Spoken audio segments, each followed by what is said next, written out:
begin.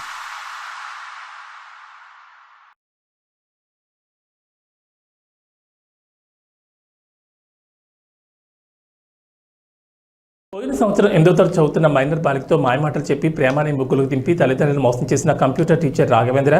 దీంట్లో హాస్యం ఏంటంటే ఈ వీర ప్రేమికుడికి అప్పటికే వివాహమై 2 సంతానం కూడా ఉన్నారు. కూతురు వయసున్న తన విద్యార్థిని కామవాంఛలతో మాయమాటలు చెప్పి మోసం చేశాడు. అంతేకాకుండా ఇలా జరిగిందని విచారిస్తే అక్కడ ఉన్న శ్రీ చైతన్య స్కూల్ యాజమాన్యం ఆయన మా స్కూల్కి సంబంధించిన వ్యక్తి కాదు, ఒక ట్యూషన్ టీచర్ అంటూ అబద్ధపు మాటలు చెప్పి న్యాయాన్ని అడ్డదారిని పట్టిస్తున్నారు. ఇలా విద్యార్థుల జీవితాలతో చెలగాటమాడుతూ మోసం చేస్తున్న ఆ స్కూల్ యాజమాన్యాన్ని, అదేవిధంగా ఇలాంటి ఉపాధ్యాయులను కఠినంగా శిక్షించి భావితరాలకు ఆదర్శంగా నిలుస్తున్న బాలికలను రక్షించాలన్నారు. అంతేకాకుండా శ్రీ చైతన్య స్కూల్ యాజమాన్యం విద్యార్థులపై నిర్లక్ష్యం వహిస్తుండడం వల్లే ఇలా దారితీస్తుందంటున్నారు.